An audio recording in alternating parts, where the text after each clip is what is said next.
So I originally wasn't planning on really giving my thoughts on Sonic Colors Ultimate too much. It's not really a game I'm super excited to play, not because the game isn't good. In fact, like I said in the previous video, I love Sonic Colors. But the thing about it, at the end of the day, I'm more excited for a game we know nothing about than a game I know a lot about, because, it's been out for a decade.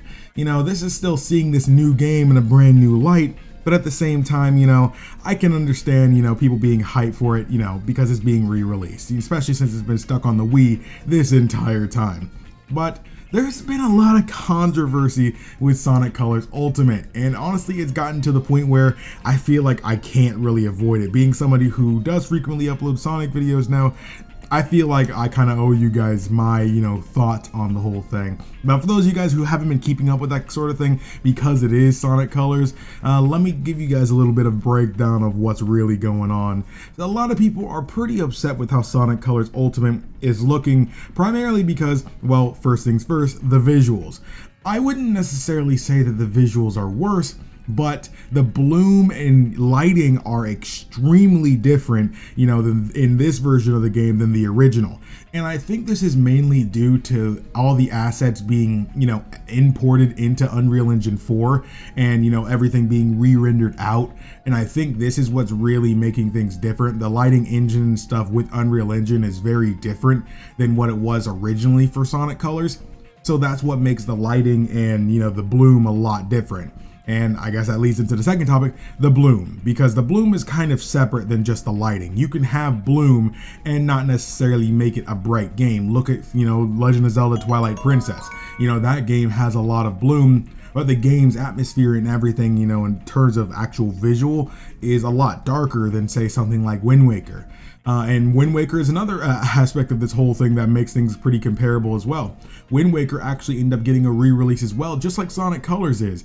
And one of the biggest things that people disliked about that was the misuse of bloom. Bloom was used way too much and it's way too overpowering for the, the Wii U version of that game in comparison to the GameCube original. Now, obviously Sonic Colors wasn't on the GameCube, but it was on the Wii, and the bloom was used in the original Wii version, but it was used a lot more sparingly. It was used really, really well in a lot of the darkest of areas that had the prettiest of colors. That way, it would kind of, really boost the color quality of the actual game itself. Yeah, the blacks were really dark, but at the end of the day, the colors were really bright. So it really felt like, the name Sonic Colors really fit for this kind of game. But now, at the end of the day, a lot of the darker areas are pretty brightened up now. And because of that, there was no sense in really having a lot of those really bright colors, being as bright as they were before. It wouldn't really make a good contrast. So they softened up the bloom on the colors, and now at the end of the day, it just overall looks more washed out than it did before. Now the next thing that has people pretty upset. The other thing that really made people upset is the new mechanical feature of Sonic Colors Ultimate, and that being the tail save. I'm not too sure if this is the official name. I don't think an official name has really been given. They've talked about the mechanic, but I haven't really heard what the game specifically calls it, but we're just going to call it tail save just to make things easier. So essentially, no matter what happens with this new added item in this game, if you fall into a pit, Tails will save you, and that's it. That's it. And from what I've seen, it looks like you start out with like 10 of these unless you use them all. I'm not too sure. We haven't, actually seen the game yet, actually played it for ourselves. But from what it seems like, you start off with 10 of these. If you fall into a pit, Tails will save you. This isn't an optional item. This is something that comes with the game. There's no way to avoid this. If you have this, any of these items in your actual inventory and you fall into a pit, he will save you. There's no optional choice to choose to take it or not. Like how Mega Man does it, when it'll only really happen, they'll only save you from a pit if you have the item equipped and you had to go out of your way to buy that, item itself from the shop to actually even use it. And this isn't an actual option. There's no say you can't play a version of the stage without this mechanic either. There's no way to turn it off, nothing. The only thing Sega has said, if you don't want to use it, you can choose to avoid the power-up. Now, the thing is, I feel like that's such a lame way to go about it, because that doesn't make any sense. It seems like they didn't expect people to really be upset about it, and they think it's too late to change how the game works or to create versions of the stages or an optional section to where you don't need to use it. It seems like they're too lazy to go out and change that, to make it more accessible for everybody, so they can just get away with just leaving it in there. Because, at the end of the day, they're right. If you don't want to use it, you can avoid it. But in a game all about speed, especially when it weaves from 3D to 2D, I feel there's a certain thing that's lost, at the end of the day. At the end of the day, when we're platforming, we already have to avoid obstacles, enemies, pitfalls, all these kinds of things. And when you add another equation, something into the equation like this, it overall, breaks the pace of the game. Because something that I shouldn't have to avoid, that isn't necessarily a downside, I feel like, why? Why should I just have to avoid this item when I could just have the opportunity to not get it?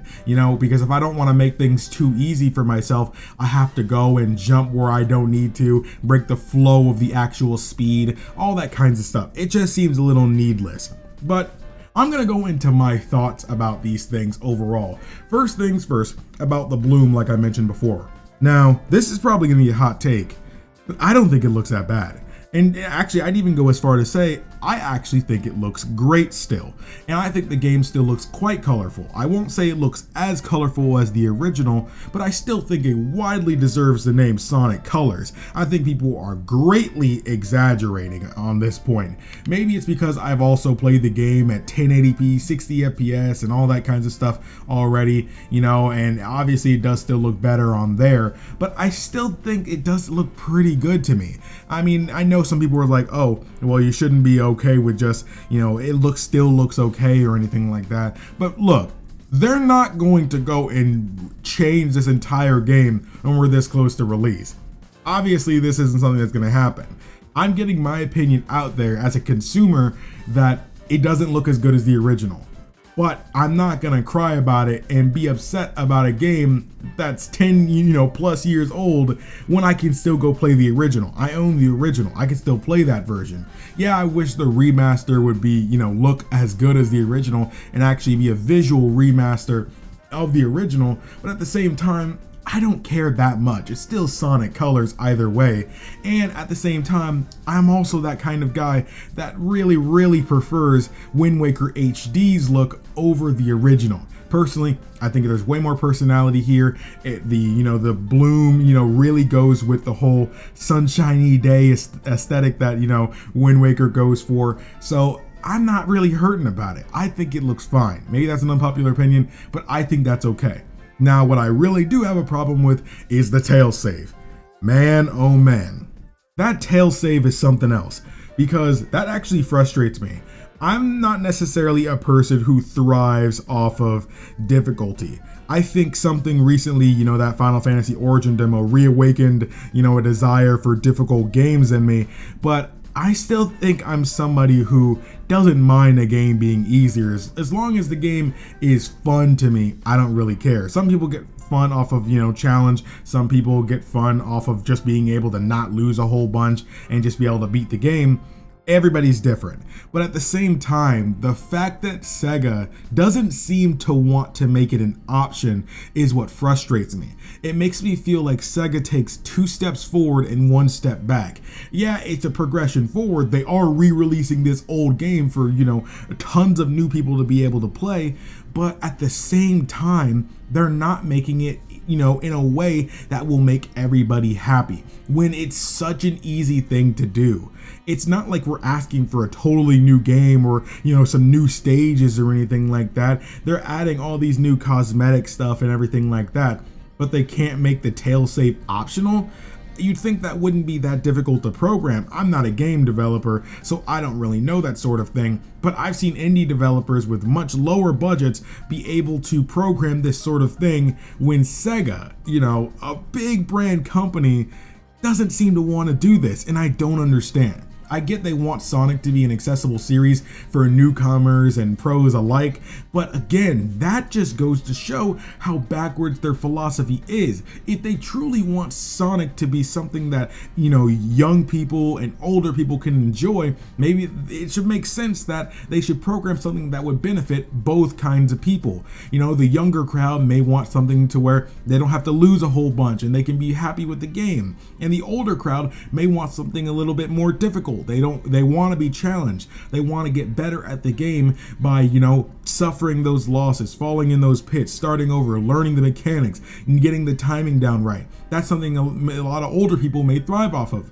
you know, and it may be vice versa. Maybe somebody's at that point, you know, in life where they're like, maybe, hey, easy mode's looking kind of nice, you know, what's up, you know, and they like the tail save. And young people may thrive off of the difficulty because, you know, they get more time playing the game out of that. You know, I love Super Mario Sunshine as a kid, and as difficult as that game was, I loved it. I loved losing, you know, and it meant I got to play the game more.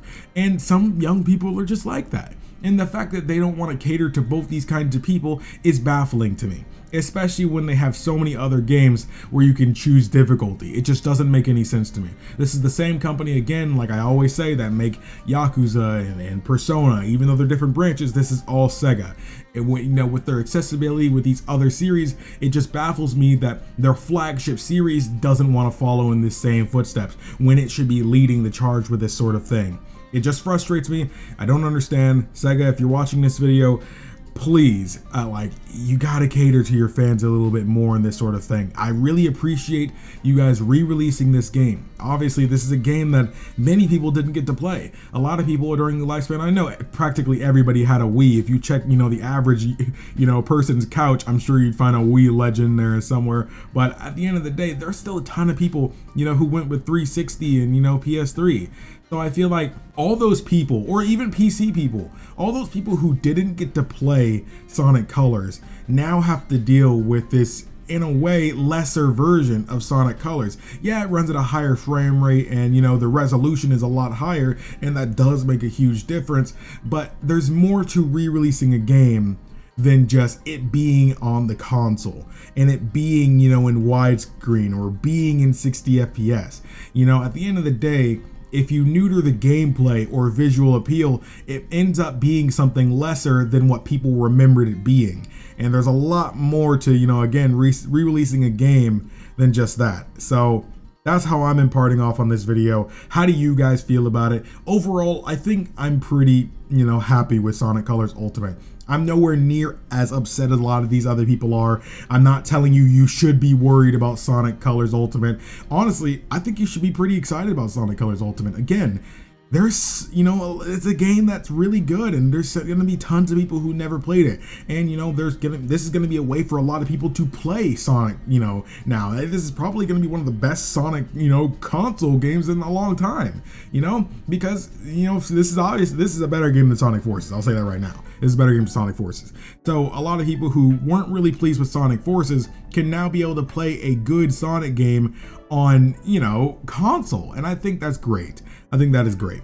I don't think Force is a bad game. It's just, I think Sonic Colors is better.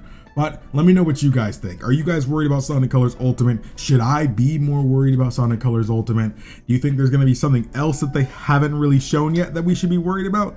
Or are they going to end up changing it into a mechanic we can turn on and off by the end of it? Or are they going to change the visuals? Let me know your complete thoughts about Sonic Colors Ultimate down in the description below. I will be sure to read all of your comments. Thank you guys so much for watching. If you guys do enjoy Sonic videos, I would really appreciate you guys subscribing and sharing with your friends. It really would mean a lot to me. You guys have shown a lot of support, and I really do appreciate it. I really do have a lot of concept videos on. I know I said that, you know, the Shadow video would come out next, but I don't want to rush the Shadow video when I want to make it as high quality as possible. There's a lot of other videos that I have planned too for Sonic as well. I do plan on uploading more Rangers videos, but I do want to make sure I get a lot of these Sonic, you know, concept videos out too. And sometimes I just think off the dome stuff, because I think about Sonic a lot. I think off the dome videos, kind of like this one, are pretty fun to do. They're inquisitive, and, you know, and I like having a discussion about Sonic with people. So I hope you guys understand. So thank you guys so much for watching. My name is KingdomAce, and remember, my warriors of courage, to stay strong, stay beautiful, and always look skyward.